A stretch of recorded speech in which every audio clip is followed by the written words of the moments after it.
everything the government does. Joining me now is Democratic Congressman Jamie Raskin of Maryland. He's the ranking Democrat on the House Judiciary Committee. He knows a lot about a lot of things, is my summary, too. I have so many things I want to ask you about, but I just want to start with this purge of FBI officials and January 6 prosecutors. You said in a statement, if allowed to proceed, Trump's purge of our federal law enforcement workforce will expose America to authoritarianism and dictatorship. I mean, you are a constitutional law expert. You choose your words carefully. Talk to me more about your concern here and where you think this could land. Well, the dictators always try to move in against the police to seize that function. If you look at what's happened, Trump pardoned 1,500 violent insurrectionists, Proud Boys, Oath Keepers, seditious conspiracists, people who attacked cops, violently assaulted officers. Then they appointed, as the U.S. Attorney for the District of Columbia, a guy who organized the January 6th violent festivities and assault and protest against the peaceful transfer of power and has been an election denier. And now they're proceeding to sack prosecutors who were involved in prosecuting January 6th, even if they were assigned to it. It's not as if they volunteered for that. In a lot of cases, they were just assigned to do it. They're sacking them for having anything to do with it. And the attack on the FBI is extraordinary because for decades it really has been an apolitical operation. There are Republicans who work there, independents, Democrats. They've served all administrations. And now, just because they were assigned to work on the most massive attack on the U.S. Capitol in American history and to prosecute cop assaulters, they're being fired. They're being investigated.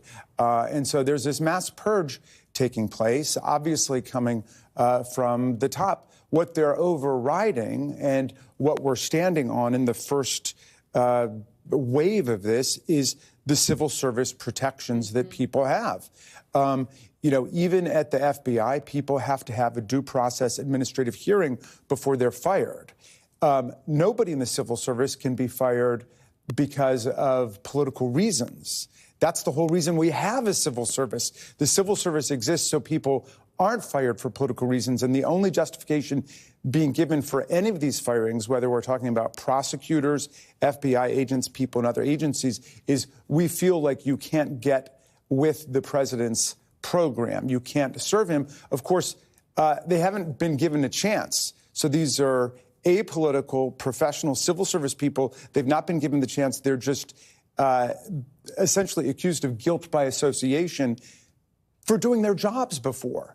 And that's an amazing thing. So it's a very dangerous moment for the American people because the professional, independent civil service serves us. Mm-hmm. It's all of the laws and programs that Congress has adopted on behalf of the people, like Social Security, like Medicare, like the national parks, like the FBI itself, like prosecution. And suddenly they are trying to bring it directly under the control of the president for political purposes. I just said in the opening, I mean, this is an ongoing story. There are amazing reporters reporting on it. But there is this list that is reportedly being created that could be made public of people who have worked on these prosecutions, investigated them in a variety of ways. Are you concerned about that list becoming public and a target being on the backs of these people as the January 6th insurrectionists were released? Well, Enrique Tarrio, who's a leader of the Proud Boys, has posted online, I think this morning, the name of an FBI agent demanding her investigation and her arrest for various imaginary crimes he thinks that she has committed. So we're in a situation now where the pardoned criminals believe that they've got more power, and they're probably right, with the new government than FBI agents, than law enforcement officials, and then prosecutors. And they want a complete purge of the government to bring everybody directly under MAGA control. I could keep talking to you about this, but I want to ask you just about, because I've been thinking about it constantly since the news broke, about the Treasury Secretary giving access to Elon Musk's Doge team to the federal payment system, where Social Security checks are given out, IRS refunds are given out, there's personal information in there. This is a topic I have a lot of friends saying, what does this mean? What does this mean? What should people understand about what it means? And is there anything Congress can do to prevent that? Yeah, well, we don't know exactly what it means. As you're saying, it is comprehensive. It's Social Security payments, it's Medicare, it's Medicaid, it's federal government salaries to all of these people who are within the sights of the new administration. It's also government contracts. Mm-hmm. And so there's a profound conflict of interest that saturates the entire thing.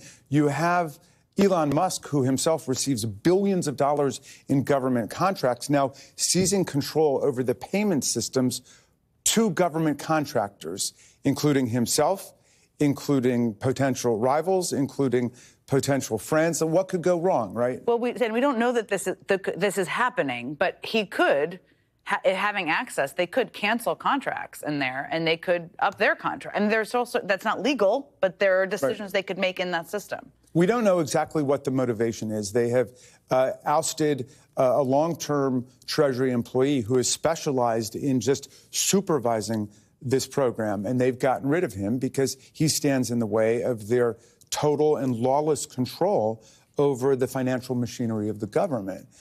We've never seen anything like that before. So that's a very dangerous thing, and we want to know exactly what is Elon Musk's role. Is he a member of the administration? Is he a private contractor? Is he there as a government contractor? What function is he serving? All questions I would love to know, too. Congressman Jamie Raskin, always love talking to you. Thank you so much for coming in, chatting with me today. And coming up, Donald Trump follows through on his threat to slap tariffs on Canada, Mexico,